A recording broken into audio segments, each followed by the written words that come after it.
একবার কল্পনা করুন, এক বিশাল সেনাবাহিনী, অসংখ্য সৈন্য, আর সামনে এগিয়ে আসছে এক ভয়ঙ্কর বিশাল হাতি। তাদের লক্ষ্য কাবা ঘর ধ্বংস করা। কিন্তু তারপর যা ঘটেছিল তা ছিল এমন এক অলৌকিক ঘটনা যা মানব ইতিহাসের পাতায় চিরদিনের জন্য লেখা থাকবে।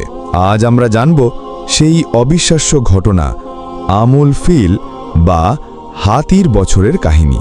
এই ঘটনা ঘটেছিল হিজরতের ঠিক 52 বছর আগে, অর্থাৎ আমুল ফিল বা হাতির বছর। এই একই বছরেই জন্মগ্রহণ করেন আমাদের প্রিয় নবী হজরত মুহাম্মদ সাল্লাল্লাহু আলাইহি ওয়াসাল্লাম। তখন ইয়েমেনের শাসক ছিলেন আব্রাহা। তিনি ছিলেন এক গর্বিত ও শক্তিশালী শাসক।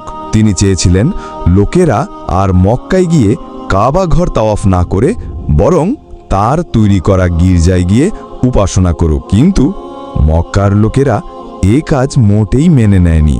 কেউ একজন সাহসী মক্কাবাসী গিয়ে সেই গির্জায় অপমানজনক কিছু করে আসে। এতে আব্রাহা প্রচণ্ড রেগে যান। তার প্রতিশোধ ছিল ভয়াবহ। তিনি ঘোষণা দিলেন, আমি কাবা ঘর ধ্বংস করে দেব। আব্রাহা তৈরি করলেন এক বিশাল বাহিনী, শত শত সৈন্য, অস্ত্র এবং সামনে ছিল এক ভয়ঙ্কর বিশাল হাতি যার নাম ছিল মাহমুদ।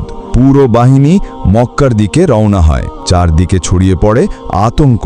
মক্কার মানুষরা জানে তারা এই বাহিনীকে পরাস্ত করতে পারবে না।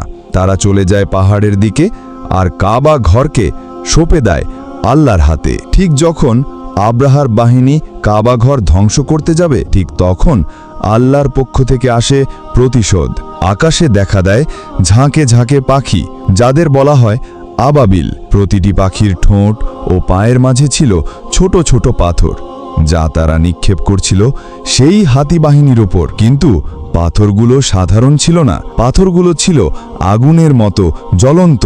যারাই আক্রান্ত হচ্ছিল তাদের দেহ ছিদ্র হয়ে যাচ্ছিল আর বাহিনী ধ্বংস হতে থাকে মুহূর্তেই। শেষমেশ হাতি মাহমুদও বসে পড়ে আর কাবা ঘর রক্ষা পায়। শেষ কথা, এই ঘটনা ছিল কেবল একটি ঐতিহাসিক কাহিনী নয়, এটি ছিল আল্লাহর কুদরত এবং কাবা ঘরের পবিত্রতার রক্ষা করার এক জীবন্ত প্রমাণ। এটি প্রমাণ করে যখন কোনো শক্তি আল্লাহর ঘরের বিরুদ্ধে উঠে দাঁড়ায়, তখন আল্লাহ নিজেই তার ঘরকে রক্ষা করেন।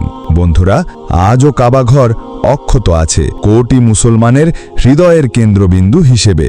আর আমুল ফিলের সেই অলৌকিক ঘটনা আমাদের মনে করিয়ে দেয় আল্লাহই সর্বশক্তিমান। আপনার মতে এই ঘটনাটি আমাদের জীবনে কি শিক্ষা দেয়? কমেন্টে জানাতে ভুলবেন না। ভিডিওটি ভালো লাগলে লাইক দিন, শেয়ার করুন আর সাবস্ক্রাইব করে চোখ রাখুন ইসলামিক শর্ট গল্পতে।